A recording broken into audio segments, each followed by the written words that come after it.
Today I've got 6 tips for you in the Star Wars Battlefront 2 beta. We're now into the open weekend, lots more players have access to the content, and you guys are going to need some tips on how to boost yourself up to the level that people are already playing at. Don't worry though, I'm here to help and I'm going to offer you some advice and information on how to get the most out of your playtime.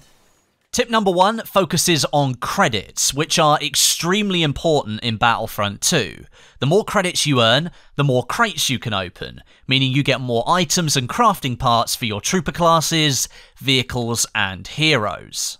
Head into the career tab from the main menu and look at some of the challenges that you can complete. Many of them reward you directly with credits. Work towards these in multiplayer, come back after a few rounds, and you can claim your reward. The top prize is 1,000 credits for getting 250 kills in multiplayer.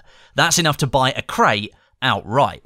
Tip number 2 concerns the strike game mode. Here, the Resistance are trying to stop First Order Stormtroopers from stealing an artifact from the cantina of Maz's castle. If you're fighting as the Resistance, you can take advantage of some high ground on top of the castle. As the First Order try to escape with the artifact, you can sit up here as a heavy trooper and use the sentry ability to just mow down enemies. Or you can use your normal blaster if you want to, but that's far less impressive in my opinion.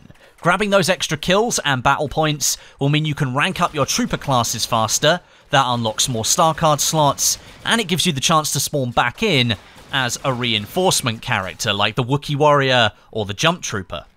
Tip number 3, use the combat role. It's very different from the first Star Wars Battlefront game, but it still has a very good effect. Combat role can be used by any character in Star Wars Battlefront 2, and it allows you to make some swift movements, and you're likely to avoid enemy fire in the process. If you're surprised by an enemy up close, then using a role might put you in a better position to react with your blaster, or even get out the way of a melee attack. Use it offensively too. Combat roll forwards to quickly close the gap on an escaping enemy. There is a cooldown after 2 uses of the combat roll, however, so don't rely on it, but know it's there and use it when you need to. Tip number 4 sees us return to the Heavy class that I spoke about in tip number 2. The Heavy class has 50 health points more than the next closest trooper class, meaning they're harder to take down. They also have the ability to flick on a shield to protect them from incoming fire, which boosts them up even further. They're essentially a tank class. To counter their added health and shield, aim for specific parts of their body. The shield only protects the front of them. You can still shoot them in the back perfectly fine. If they're standing up and they have their shield activated, shoot at their feet if you're in front of them and their lower legs. They can still be hit. If they're crouching, it's best to pop an explosive in their direction. If their shield isn't up, aim for the head to do extra damage. Aim well, land the shots, and they'll come down just as fast as any other trooper out there. Tip number 5 is about the minimap. Any player sprinting or firing their blaster will appear on the minimap radar, highlighting a section of the minimap overall. If an enemy has actively been spotted by another friendly player, they will appear as a dot, giving their exact location. If you're playing as an assault trooper, then use your third ability, the scanning dart, to highlight enemy players, and if you're playing as the specialist class, then use the thermal binoculars to spot enemies around the map. This will help your teammates in assisting you clearing the path of enemies. And lastly for this video, tip number 6, try out the arcade mode. This is where you can test out new weapons and abilities before jumping into the multiplayer. There are challenges for you to complete as well, which can earn you up to 5 rewards a day.